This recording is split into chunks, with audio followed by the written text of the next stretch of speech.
Cina mengambil alih PLN.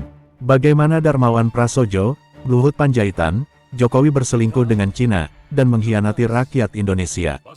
Oleh Christovita Wiloto, Chairman Strategik Indonesia. Tuhan, tolong bukakan rahasia ini bagi dunia, terutama untuk seluruh rakyat Indonesia agar kami semua bisa melihat kebenaran yang sesungguhnya.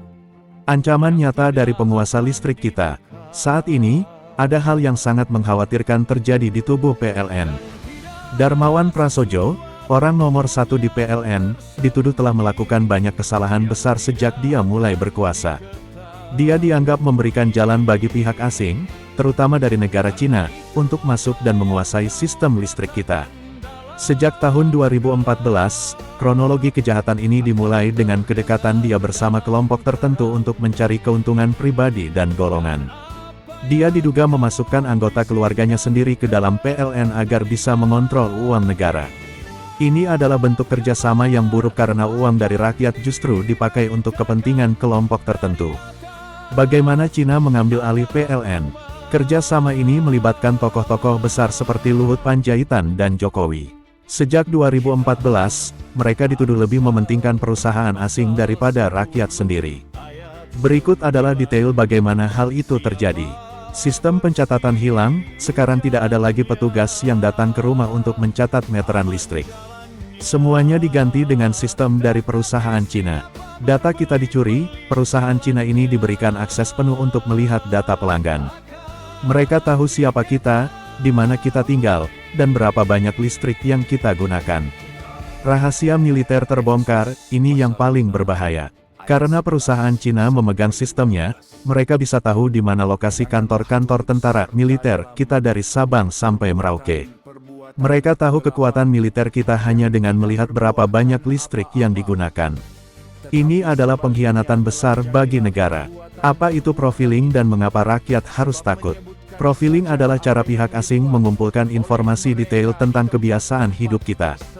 Mereka mencatat kapan kita bangun, kapan kita di rumah, dan apa saja alat elektronik yang kita punya.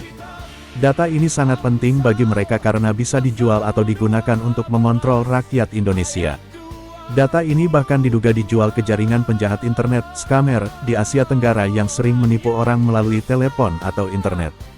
Kerugian yang harus kita tanggung. Strategi Darmawan Prasojo ini membuat rakyat sangat menderita.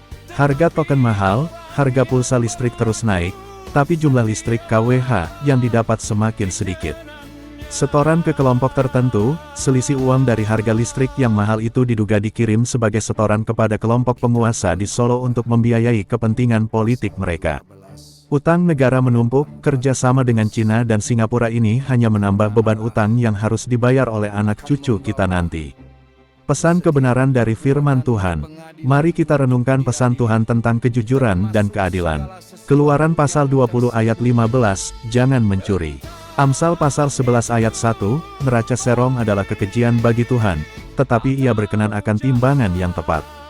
Yesaya pasal 1 ayat 17, belajarlah berbuat baik, usahakanlah keadilan, kendalikanlah orang kejam, belalah hak anak-anak yatim, perjuangkanlah perkara janda-janda.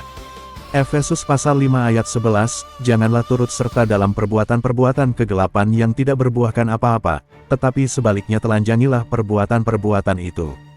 Lukas pasal 12 ayat 2, tidak ada sesuatu pun yang tertutup yang tidak akan dibuka, dan tidak ada sesuatu pun yang tersembunyi yang tidak akan diketahui.